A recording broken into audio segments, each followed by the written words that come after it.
you doing? Are you looking, or you look really great, so are you feeling as good as you look?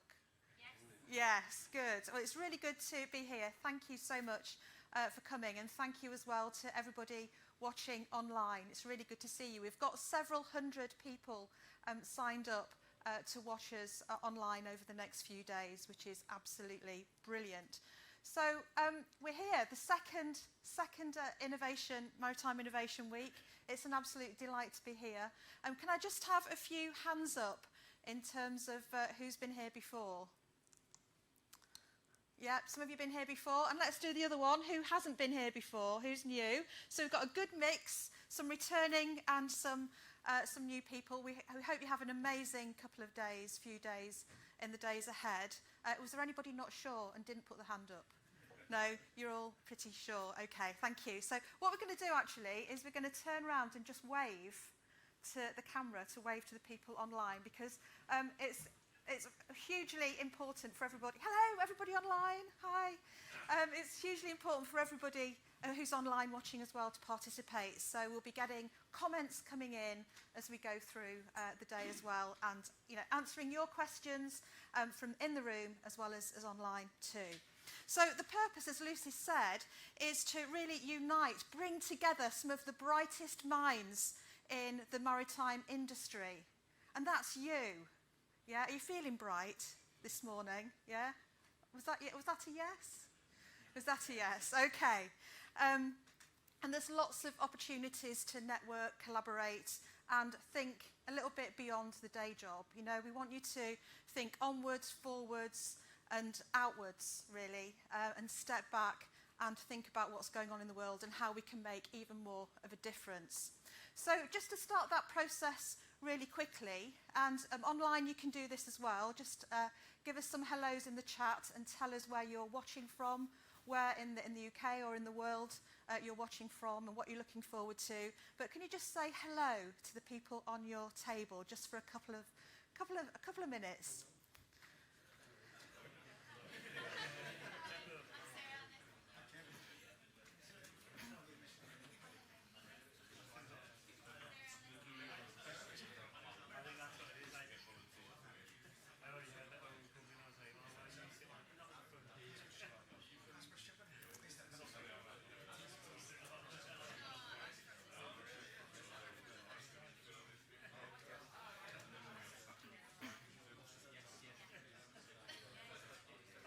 Okay, so hopefully you've said hello and you've started a conversation. I encourage you to, as the day goes along, swap tables, move around, and find different people to talk to.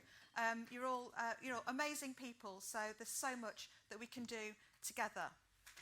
And we wouldn't be here if it weren't for our amazing sponsors and partners. So a huge thank you to Fraser Nash, to BT, Gorilla, Ericsson, the Catapult, SMI Maritime UK, DFT, and the British Ports Association. This is true collaboration making this happen, and we're very, very grateful to everybody for all your support and participation, and you'll hear from many of those organisations in the sessions that are to follow. So could we just give our sponsors and partners a quick round of applause for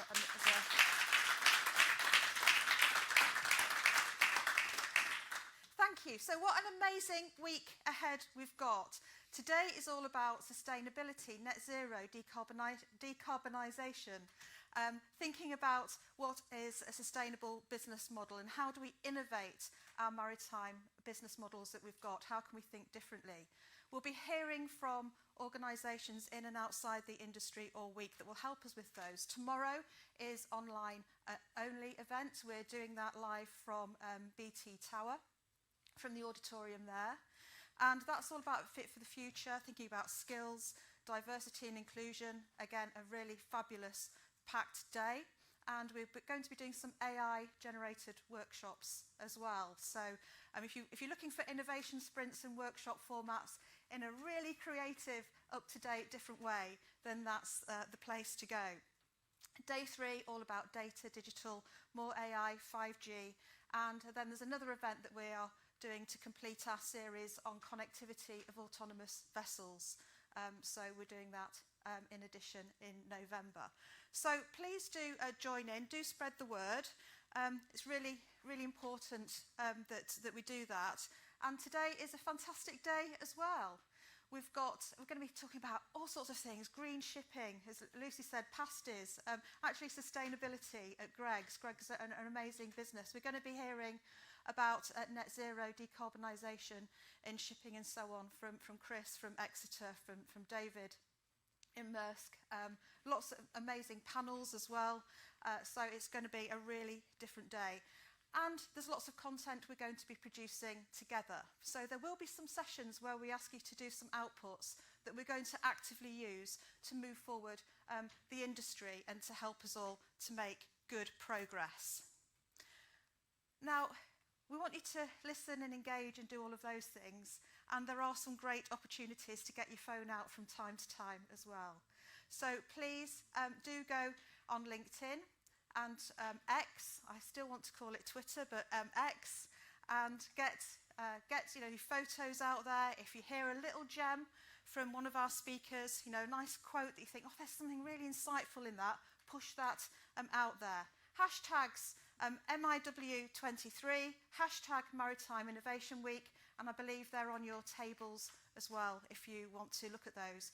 You can tag in at Port of Tyne, you can tag in at Dr. Joe North or at Ian Blake, and we will like and share and spread your posts. All the way through this event, we've got an amazing graphic illustrator, a graphic facilitator, Raquel Duran. And she's online at the moment, I believe. So we're just going to have a quick hello and wave to Raquel. Is she there? No, she's not online.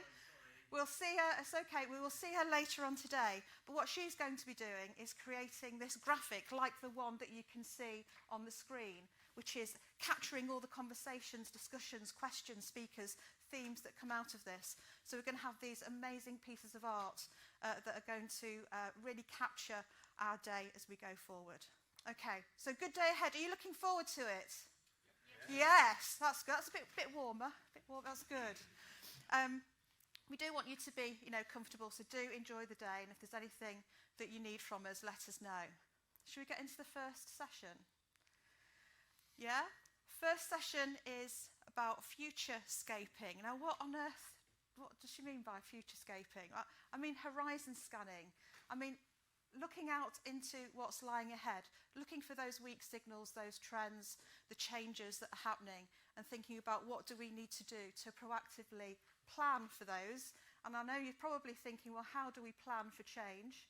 How do we plan amongst all of that? But actually the fact that things are changing so much means that we do need to plan, but we need to do it in a really agile way. To start this off, I said there are a couple of times we want you to use your phones. This is one of the other times I'd like you to use your phone. And we're going to go onto menti.com. So www.menti.com.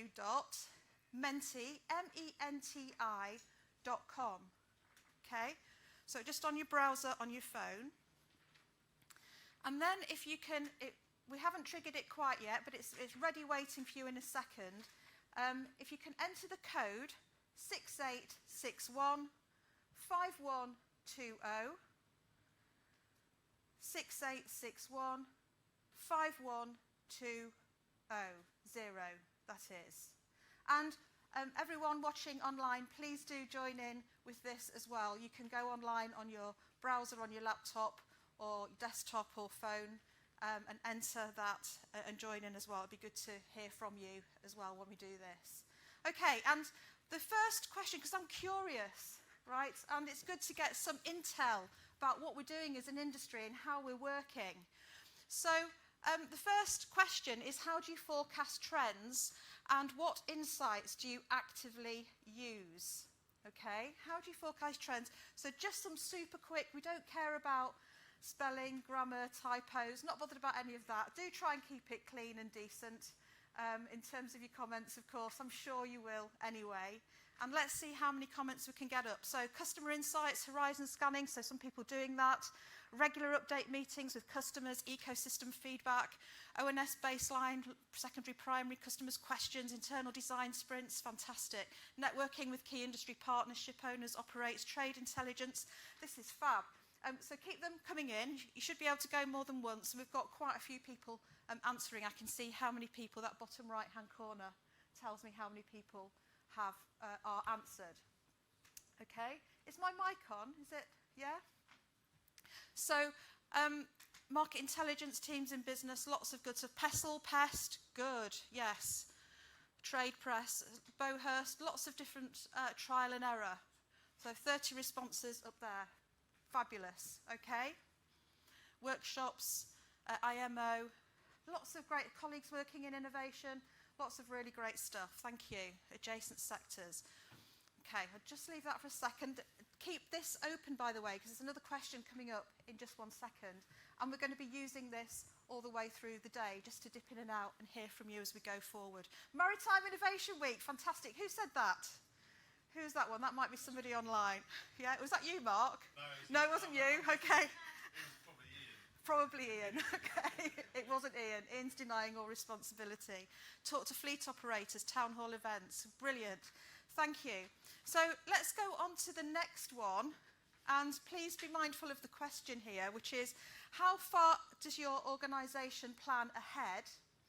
And this is real planning. I'm not talking about just budgeting, right? I'm talking about planning for what you're going to do. So we've got, if it's 30 years or more, then go into the 21 to 30 year category and let us know in the chat if you're online, or raise your hand and say, actually, we do it for 100. If you're okay, interesting, a year. Nobody's doing it for 2 years. Interesting, 3 to 5 years being the most common. Okay, interesting. Yeah, it's difficult, isn't it? The further out we go, the harder it is to plan almost. And who would have thought, after some of the disruptive events that we've had over the last couple of years, who would have thought that, some of those things would have happened? Okay, so about 3 to 5 years, 6 to 10, few on 21 to 30, but nobody doing 2 years. Interesting. And then finally, does your organisation have a structured, ongoing or regular horizon scanning process? So this is yes, no, or don't know. So hopefully there's an answer there for everyone. Some quick responses. Okay. So if you haven't, that's great, because that's something you can start to maybe think about, being informed, by this session and by the next few days. If you are doing it, you'll get lots of insight and things that you can feed into your horizon scanning process. So either way, that's really great. So a few of you don't know, and that's okay too. Go and ask, go and find out, and see what's happening with you on that. But most people do, which is really good. Okay. Now, we are in, thank you for doing that. Keep it handy, because we will come back to it, as I've said. We are living in times, aren't we, that are really distinctive down to their volatility, uncertainty, complexity, ambiguity, all of those things. The technology is changing, the world is changing around us, there's lots of geopolitical change. And it's our role as thought leaders in our organisations, but also influencers in our industry sector, to move forward, to make progress through all of that change, and not be deterred by the volatility, uncertainty, complexity, and ambiguity. Right? We still need to take decisions, and we still need to move forward and navigate through all of that. And we can't just sit back and think, well, at some point the answer is going to become clear. Sometimes the answer will become clear, but actually, if we just sit back, we don't get any data, we don't get any feedback, we don't get any information on how well what we're doing is working. What we need to do is do stuff, is make progress, is have experiments, run things, try things, make things happen, so that we can learn from those things and help influence and shape that future and navigate all of that volatility, uncertainty, complexity and ambiguity. And while we're doing that, the news is constantly changing. We've never had more data, more information at our fingertips than ever before, and it's real time. You know, there's updates in the news, obviously, all the time. How do we absorb all of that? How do we know where to look and how to track and what to take in and what to ignore, especially with some of the AI-generated fake news as well that's around, right? So hopefully most of it is good, but we also need to be careful and quite discerning about what we read, what we follow, and what we take on board. And the way to tackle these changes and to do these things and navigate through all of them and to think about what information we take on board and what we don't is to do it together. Because we can do so much more together as an industry, working together, than we can do on our own. You know, this is one case of an innovation hive mind, and our innovation ecosystem working together, everybody collectively, collaboratively, you know, sharing what we know and sharing ideas to help make those progress steps forward. It's hard to stand out as well. I was listening to, I think it was an HBR business podcast the other day, and I was trying to find the episode, but I'll find it for you and we'll link to it. And anybody, any ideas about how many logos we are exposed to every day? Would have a guess? Somebody have a guess? 10,000? 350, 80? Okay, so quite a broad range there. We're actually, they said, an estimate, average, so some will be higher and some lower, obviously. It's about 3,300 logos every day. And I mentioned this to my husband, John. I said, do you know, I've just heard how many logos? He said, no, it can't be that. And then we started to look around the living room, look at your phone, look at the things you're wearing. You know, look, logos are all around us. And social media is amazing. The internet is amazing, right? But the volumes of data, information, promotional stuff is just growing and growing and growing every single day. So how do we stand out in all of that? How do we follow, look at, read the things that are going to be most useful to us? And how do we also call attention to our industry and all the things that we do? I think maritime is one of the best kept secrets ever. We're doing amazing things. We've got a long way to go, as I'll share in a moment. But are we talking about those openly? Do young people thinking about what they're going to do with their career know about us? Does the average person on the street know the amazing things that go on behind port walls, on the amazing ships that are crossing the ocean, and all the exciting things that are doing? And again, we can work together to do that. We can do more together than we can do on our own. And we have got a lot to do. We're doing great things. That's why we're here. Isabel Gerritsen from the BBC wrote earlier this year, I've put the full quote on here for you, that shipping is responsible for around 3% of global emissions. We produce, as an industry from shipping, more than Germany does from a carbon footprint perspective. If we were a country, we would be the 6th greatest polluter in the world. So we've got a lot to do, and we're on it, yeah? We are on it. We are moving this forward. We are doing good things. How do we accelerate this? We need to think about regulation. We need to think about infrastructure, collaboration, you know, fuels, all the things. And again, these are problems and opportunities that when we share them and work on them together, we can do so much better. Now, this is a Hemingway quote from round about nearly 100 years ago, 1926. Gradually, then suddenly. Does anybody know what Forbes might have been using this quote for? What phenomenon might they be using this quote to describe? Lucy, thank you. Bankruptcy. Bankruptcy, would be a good one. Yes, thank you. That wasn't the one that Forbes had in mind for this, but thank you. Anybody else? Any ideas? Think about what's going on in the world gradually. Climate change, it could be used for that. These are all really great answers. Actually, they're using it to describe the rise of AI. Suddenly, AI, the fastest adopted business technology in history. 100 million users in the first 2 months. TikTok, it took them nine months to get there, right? Instagram, 2.5 years. Netflix, 3.5 years. Really fast adoption of technology. And as we're seeing, we're experiencing, it's transforming everything, isn't it?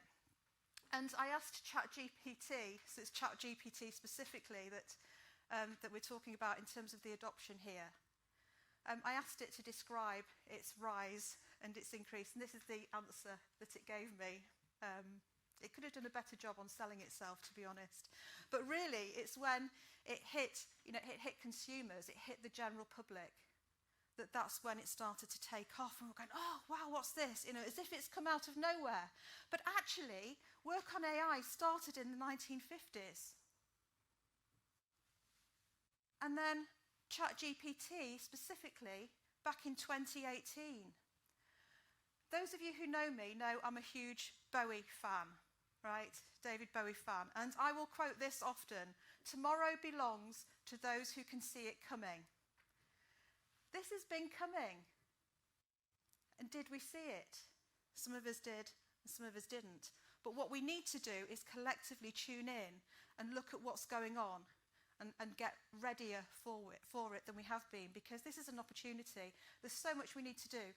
We need to reskill, retool our workforce, think about how we're doing things, look at how we can use AI for decarbonisation and safety and so many other great uses. And from the London School of Economics, again earlier this year, the net zero transition and digital, obviously two key influencers. Significant change in this century.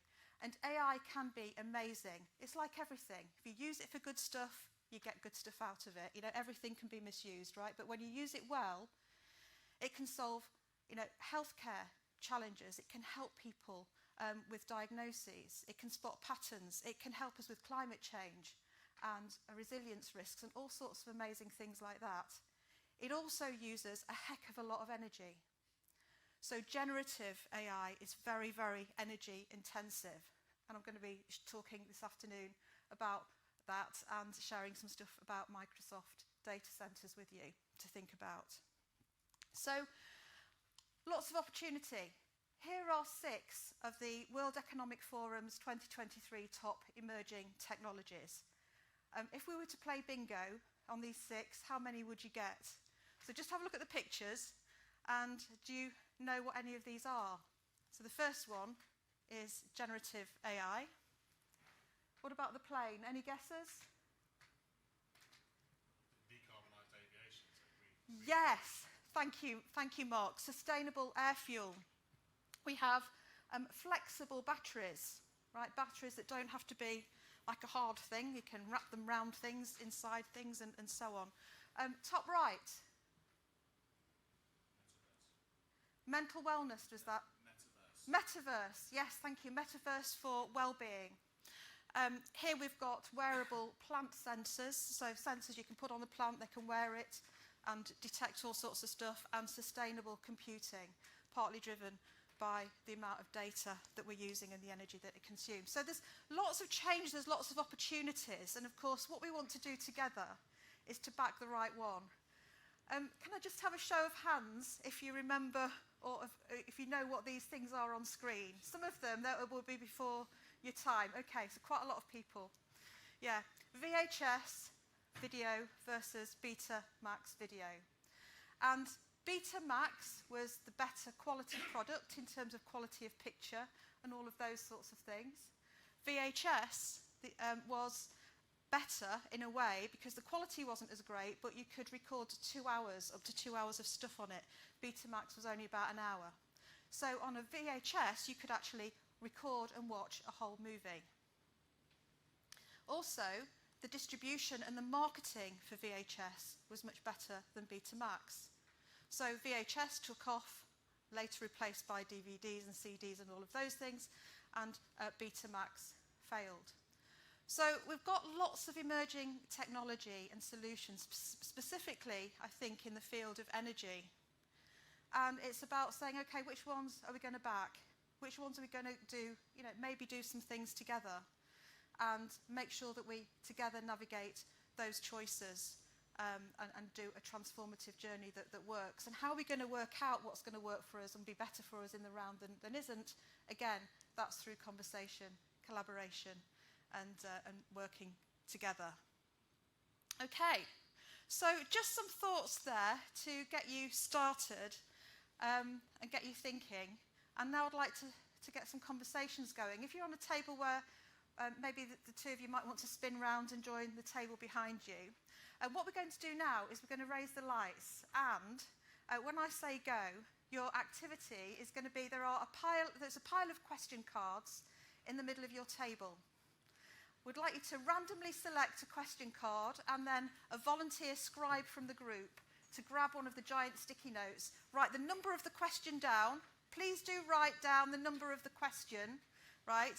Just the number, and answer the question. And then we're going to collect all your feedback at the end.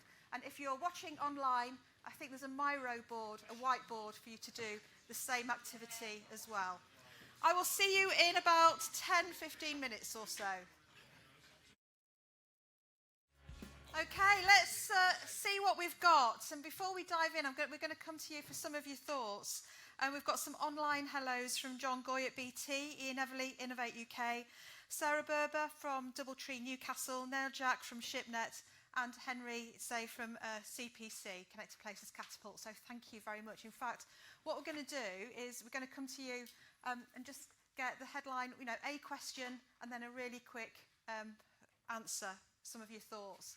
And let's go to online first. So, Ian, you've been looking at the online room. What have we got? Hey, John. Welcome everybody in the room and online. For question 2, what is your vision for success? We've got net zero before 2050, relevant for today, and automated quayside operations. Question 6, if you had absolute authority and could do anything to drive the maritime industry forward, what would you do? We've got a number of answers for this one. Improving governance structures, innovation through investment in new technology, human capital and shore power. Fantastic, thank you very much. So we've got Jack and Rhys are on the roving mics. So let's come down to this table here at the front, Rhys, if you would. And just pick one question and just give us the headlines, if you would. Tell us what the question is.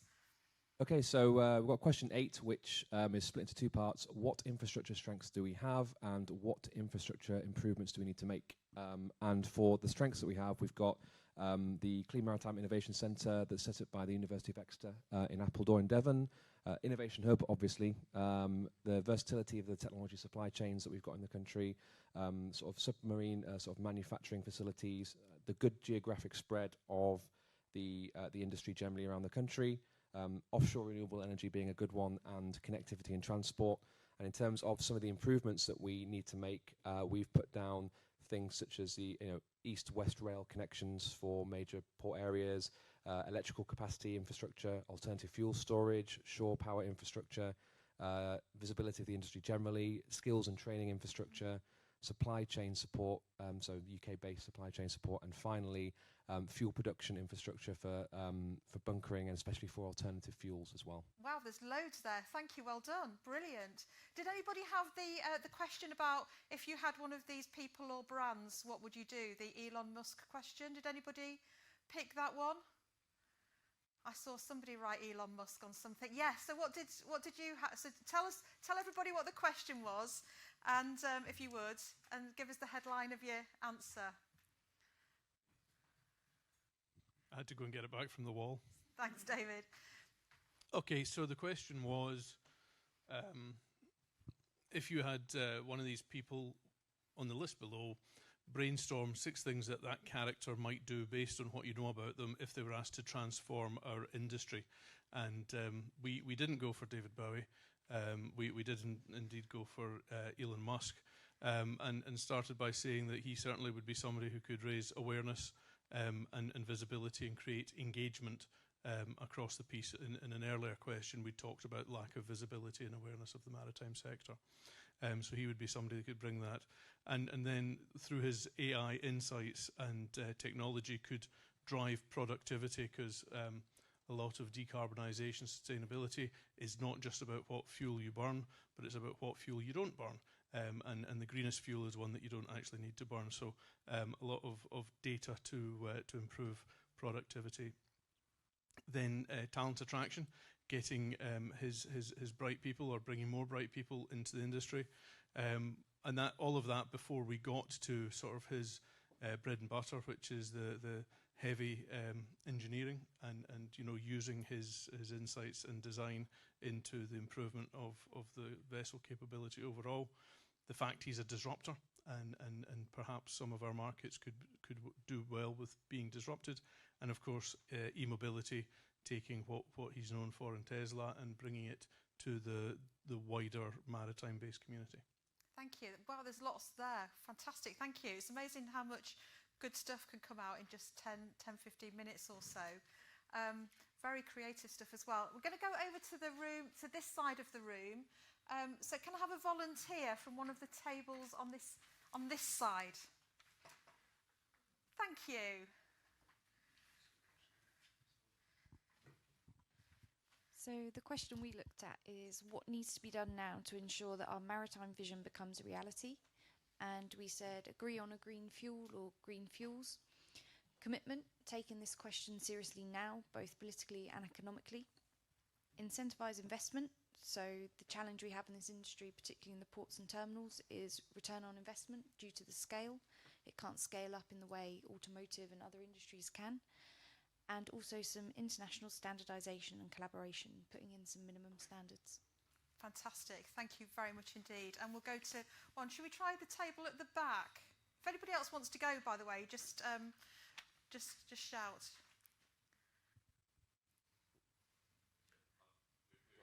Yeah, thank you. To be fair, actually, we had the same question 5. So, what needs to be done now to ensure that our maritime vision becomes a reality? Yeah. We covered a couple of the same ones and said it's quite actually cyclical. So, you know, firstly, clarify what the vision actually is, then move to create tangible / quantifiable goals, guarantee then collaboration between all stakeholders, and not just collaboration, but kind of alignment between stakeholders too.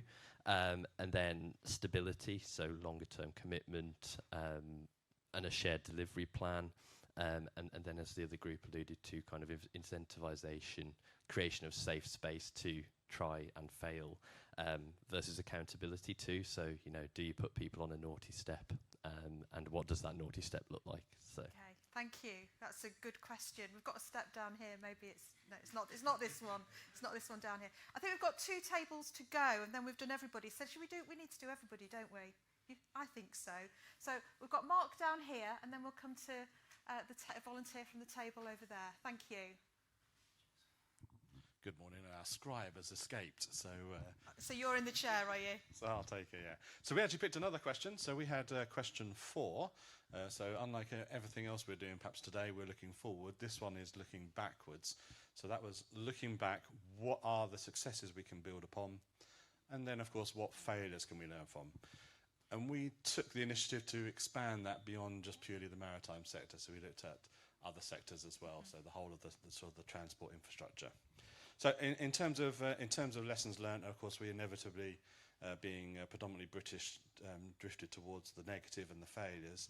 So what failures can we learn from? And of course, the UK is spectacularly good at doing major infrastructure projects and ensuring that they run both over time and significantly over budget. So there's clearly a lot of learning there. A lot of this is going to be major transformational projects that we're going to be delivering. So making sure we learn from the detailed learnings that have been captured from those, and possibly some of the good examples, certainly directly relevant to what we're intending to do, of course, in terms of rolling out solutions across ports, will be to capture, you know, learnings from projects like Crossrail that took their Innovate 8 project, which was capturing all of their learning about innovation on how to deliver tunnels, and they passed that on as a collective knowledge base into the next project, which was Thames Tideway Tunnel, delivered by a totally different organisation for a different purpose, but all that great learning, the 300 odd key innovations that they developed were all passed on, even though it's to a completely different commercial organisation. So we could probably learn from that sort of collective working. We of course can learn from, perhaps in terms of, if electrification is our destiny, then perhaps we can learn a lot from the automotive sector about how they, and to use your quote from earlier, Joe, how did they sort of gradually move, and then suddenly we were now having electrical solutions coming forward and electrical infrastructure coming forward. So what could we learn from them? What were the trigger points for how they started? And then in terms of other successes, we then again looked at things, some of the big success programs, some of the UK government. We finally got maritime onto DFT's radar, finally secured the £206 million that came into UK shore, and that's been a great catalyst for activity over the last 2 years across the sector, both in shipping and in ports and harbours. So how can we make sure we build upon that, make sure that's front and centre in whatever colour government we have next in their spending review plans, to make sure that we can celebrate the successes that come out of that programme as those projects get delivered. Great. Thank you very much. Thank you very much indeed. We'll go finally and briefly to the final table, final team. If you can pick one, tell us what the question is and give us a quick headlines on what you've got for us. So we had question 9, which was optimistic but realistic. If things went well, how would you expect the maritime industry to develop, and what would be the signs of success? So initially we stripped that back and thought about, from our knowledge, what is the biggest issues in the industry to stop these signs of success. And we came down to education and knowledge. So we thought that some of the ways, like in the aviation industry, where there's a lot more awareness of the fuel problems and the sustainability problems there doesn't seem to be as much knowledge in the maritime industry. So we thought to teach it in schools, and events like this are fantastic for providing awareness of the issues. And we think the signs of success would be a more diverse workforce and the more innovation come to this sector to attract more people to problem solve. And we think going alongside that would be more government policies to help with the success of this. Thank you. Thank you very much indeed. That's brilliant. I think we're going to, in break, which isn't yet, we've got some more stuff to do. We're going to put all those sticky notes you can see around the corner there. You've got each of the questions, and we're going to ask you to stick your sticky note up there a little bit later, and then we're going to collate all of this and play it back to you so you can see what everybody thought about all the themes. I think just give yourself a round of applause. That was really good. Thank you. Okay, and if we can just move things on for me, if you would. Thank you. To the next slide, if you don't mind. Okay, so super fast, in Menti, what are the most significant future challenges for your organisation? Super fast response, and we'll see what we've got.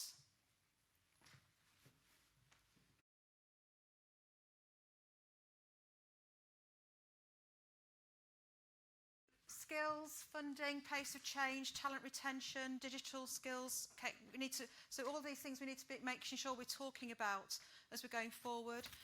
Ever-changing government policy, financing, consumers of freight buying green, skills coming up quite a bit, changes in policy, funding landscape, lots of good stuff. Another 10 net zero transition, yeah. Great, thank you. Recruitment. Government legislation, yeah, clarity of government policy. So we can start to see some themes coming through here. Difficulty with changing regulation, know what good looks like. Where can an SME find finance? We've got some great content in terms of innovation and SMEs coming this afternoon, actually, with a couple of announcements to be made. Knowing which fuel to back, and staff again. Okay, climate change. We're going to move on now to the next one, which is the opposite of this, which is what are the most significant future opportunities for your organisation? And we're looking at the next 5 to 10 years. So just super fast. Nice quick comments and responses. Retrofitting, yeah, legacy assets. how do we deal with that, and also reskilling, I suppose. Net zero transition, future skills, renewable energy, figuring out what good looks like and building supporting products. And don't forget, if you're watching online, you can participate in our Mentee as well. If you're new to us, it's mentee.com, on another tab on your browser or your phone, 68615120. Clean shipping, decarbonisation, voluntary carbon markets, difficult problems, automation, digital, it's great. So these opportunities are coming in. Changing the world, I love that. What a great ambition. Yeah, and we are, and we can. We are, and we can. International collaboration, centres of excellence, machine learning beyond ChatGPT, amazing. What we will do is we will keep that going, and you can continue to add into this as we move forward. This is brilliant. And again, biofuels, autonomy coming up a few times. We'll share these outputs with you.